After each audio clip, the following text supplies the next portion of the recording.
নমস্কার বন্ধুরা, আজ আমি নিয়ে এসেছি একদম ভিন্ন স্বাদের ইউনিক একটি নিরামিষ বাঁধাকপির রেসিপি, যেটা ভাত, রুটি, লুচি, পরোটা সব কিছুর সাথে খেতে দারুণ লাগবে।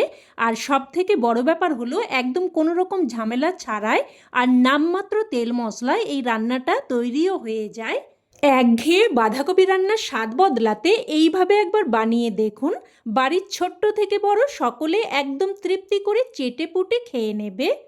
তো প্রথমে এখানে একটা মিডিয়াম সাইজের বাঁধাকপির অর্ধেক কেটে নিয়েছি, আর বাঁধাকপিটাকে এরকম চৌকো শেপে আর একটু বড় বড় করে কেটে নিয়েছি। এবার এগুলোকে খুব ভালোভাবে ধুয়ে নেব। খুব ভালোভাবে পরিষ্কার করে ধুয়ে নিয়ে তারপর দেখুন এইরকম একটা ঝুড়ির মধ্যে রেখে দিয়েছি, যাতে করে বাঁধাকপির এক্সট্রা জলটা ঝরে যায়। আর নিচে এইরকম একটা থালা রেখে দিয়েছি, তো এটা জল ঝরতে থাকুক। এবার আমি গ্যাস অন করে কড়াই বসিয়ে এখানে দিয়ে দিলাম মুগ ডাল। এখানে প্রায় 2 চামচ মতো মুগ ডাল নিয়েছি। এবার মিডিয়াম ফ্লেমে নাড়াচাড়া করে ডালটাকে ভেজে নেব। ডালটা যখন এই রকম হালকা লাল হতে শুরু করবে ততক্ষণ অবধি কিন্তু ডালটাকে ভেজে নেব। তো ডালটাকে এবার সাথে সাথেই নামিয়ে নিয়েছি, আর খুব ভালোভাবে জল পাল্টে পাল্টে পরিষ্কার করে ধুয়ে নিয়েছি।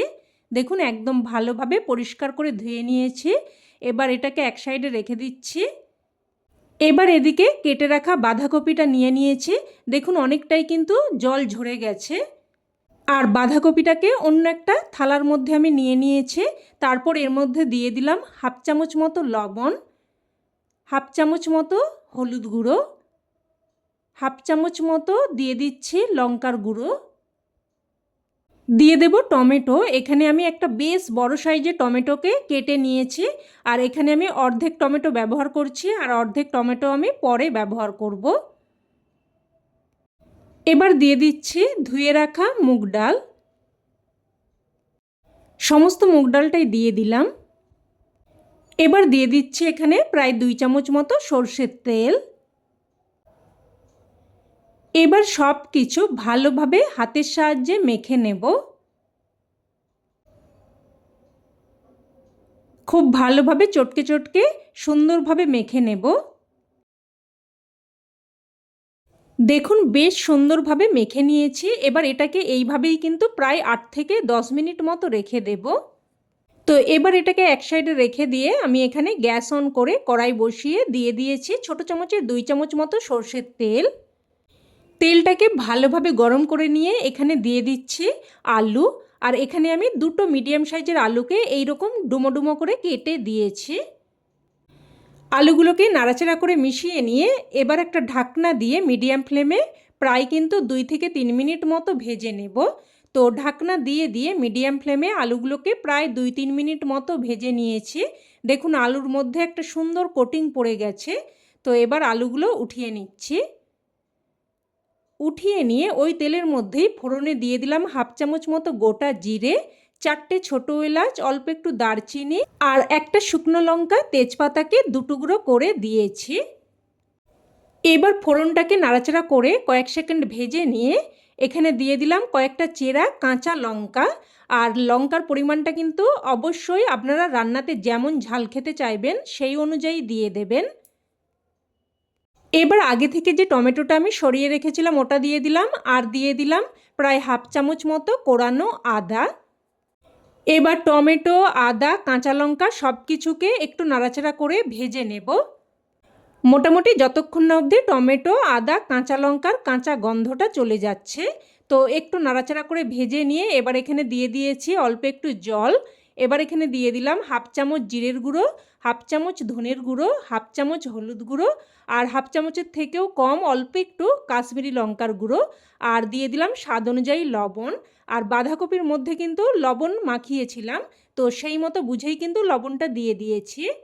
এবার সমস্ত মশলা নাড়াচাড়া করে মিশিয়ে নিয়ে তারপর দেখুন ঢাকনা দিয়ে দিয়ে প্রায় 2-3 মিনিট মতো কষিয়ে নিয়েছি। এবার নাড়াচাড়া করে একটু মিশিয়ে নেব, আর টমেটোগুলোকে দেখুন এইভাবে চেপে চেপে মশলার সাথে সুন্দরভাবে মিশিয়ে নিচ্ছি। এতে করে কিন্তু তরকারির রং ও স্বাদ দুই ভালো হবে। তো মশলাটাকে একদম সুন্দরভাবে কষিয়ে নিয়ে তারপর এখানে মেখে রাখা বাঁধাকপি দিয়ে দিচ্ছি। আর এখানে কিন্তু বাঁধাকপিটা বেশ নরম হয়ে গেছে আর ডালটাও কিন্তু একটু ভিজে গেছে।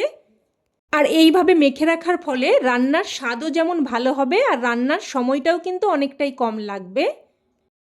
তো এবার সব কিছু বেশ ভালোভাবে মিশিয়ে নেব।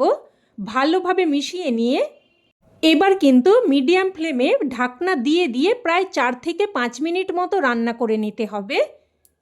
তো প্রায় 4-5 মিনিট মতো ঢাকনা দিয়ে দিয়ে রান্না করে নিয়েছি আর মাঝে মধ্যে কিন্তু একবার করে ঢাকনা তুলে নাড়াচাড়া করে দিয়েছিলাম। আর ঠিক এইভাবেই দেখুন মশলার সাথে বাঁধাকপিটাকে সুন্দরভাবে কষিয়ে নিতে হবে, এতে করে রান্নার স্বাদ কিন্তু দারুণ হবে। এবার এখানে ভেজে রাখা আলু দিয়ে দিলাম আর দিয়ে দিচ্ছি কিছু মটরশুঁটি। আর মটরশুঁটি এখানে একদমই অপশনাল, আপনারা চাইলে এটা স্কিপও করে যেতে পারেন, তবে দিলে কিন্তু একদমই মন্দ লাগে না। এবার আবারও সব কিছু একটুক্ষণ নাড়াচাড়া করে রান্না করে নেব। আর ঠিক এইভাবেই কিন্তু মশলার সাথে সমস্ত সবজি সুন্দরভাবে কষিয়ে নিতে হবে। তো এবার এখানে দিয়ে দিলাম 1 বাটি মতো গরম জল। আর রান্নাতে কিন্তু অবশ্যই গরম জলটাই ব্যবহার করার চেষ্টা করবেন, তাতে করে রান্নাতে যেমনই সময়টাও কম লাগবে আর রান্নার স্বাদটাও কিন্তু ভালো হবে। তো সব কিছু মিশিয়ে নিয়ে এবার একটা ঢাকনা দিয়ে মিডিয়াম ফ্লেমে প্রায় 4 থেকে 5 মিনিট মতো রান্না করে নিয়েছি। আর দেখে নেব এবার সমস্ত সবজি ভালোভাবে সেদ্ধ হয়েছে কিনা। তো দেখুন আলু সুন্দরভাবে সেদ্ধ হয়ে গেছে, ডালটাও দেখুন দেখিয়ে দিচ্ছি, দেখুন একদম চাপ দিলে মিশে যাচ্ছে কিন্তু গোটা গোটা আছে। আর ডালটাকে ঠিক এইভাবেই সেদ্ধ করে নিতে হবে, গলে মিশে যাবে না অথচ সেদ্ধ হয়ে যাবে। আর দেখুন বাঁধাকপিটাও দেখিয়ে দিলাম একদম সুন্দরভাবে সেদ্ধ হয়ে গেছে। এবার এখানে ছোট চামচের 1 চামচ মতো চিনি দিয়ে দিলাম আর অল্প একটু মিষ্টি কিন্তু অবশ্যই দিয়ে দেবেন, তাতে করে স্বাদটা সুন্দরভাবে ব্যালেন্স হবে আর খেতেও কিন্তু খুবই ভালো লাগবে। তো চিনিটা দিয়ে খুব ভালোভাবে মিশিয়ে নিলাম আর 2-1টা আলু একটু করে ভেঙে তরকারির সাথে মিশিয়ে নিয়েছি। এবার এখানে সবশেষে কিছু কুচানো ধনেপাতা দিয়ে দিলাম, তবে আপনারা চাইলে কিন্তু অল্প একটু ঘি আর গরম মশলার গুঁড়ো দিয়েও মিশিয়ে নিতে পারেন।